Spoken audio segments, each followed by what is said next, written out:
Days Vault, my fellow gamers. Just a real quick video. I wanted to show off my Necromancer all painted up. I didn't go with any glowy eyes and whatnot. I think just this bog standard pumpkin is good.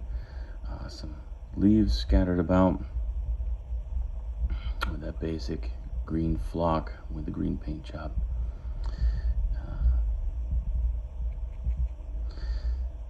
So this is just like the Gorgon type model, where it's the olive drab. You know, I don't feel that Necromancers want to stand out per se.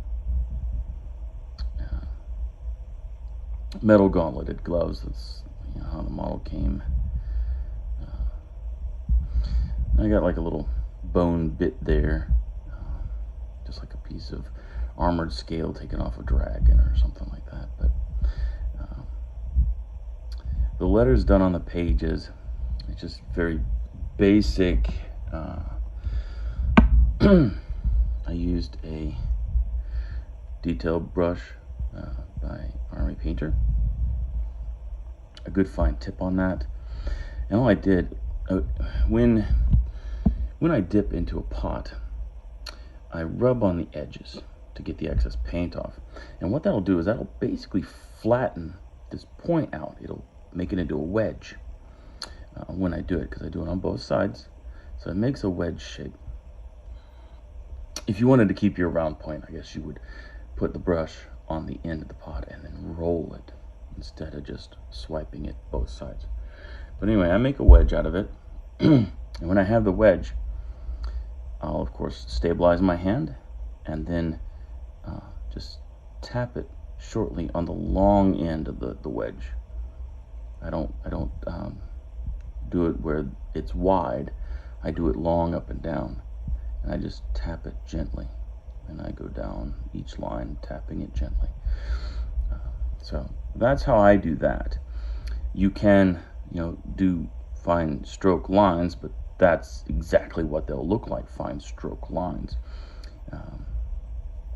If you wanted to physically write anything in there, I think the only thing you could really get away with,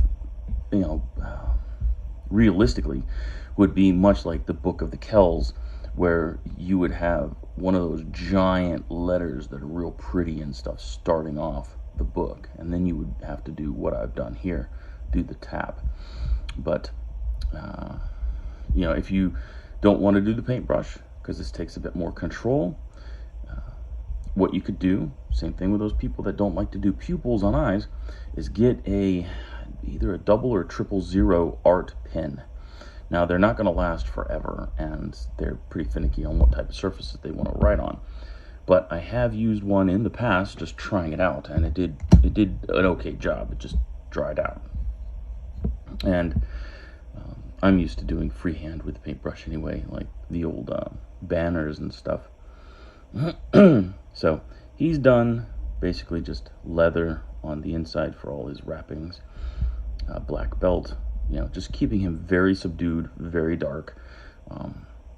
These guys raising up dead people aren't the most flamboyant of individuals, and I think it's kind of crazy that for some reason they're always portrayed as wearing purple and gold and stuff like that. I mean, they're not royalty out there. These guys are kind of hunted, they're probably spending their nights in sepulchers and stuff like that. So of course this guy with his deformity up here, he's not mingling with the public. So, but there he is in all his wonderfulness. And I wanted to show off again with that let me get it out. Foam putty. This stuff here is what I used on these guys to seal that gap that was there, and it actually starts to look like fine dirt, and all I would do if I had some pronounced ridge lines or whatnot, just take your X-Acto knife and lay it flat and trim those down, and then it looks really super good. Now all I'm going to do is, just like I did with Homeboy there, just paint it green and put the flock on it with some leaves. I prime these guys this bright gray here because I'm just going to cheat, and I'm going to give them a glow effect. I'm debating what I'm going to do for a glow effect because, you know, when you start with a glow effect, you kind of want to keep it throughout the army for unification properties purposes. It's just like how you base. You want to base throughout your army just like that. So you don't want to have some models like this and then some models with Arctic bases or desert bases. It just doesn't gel.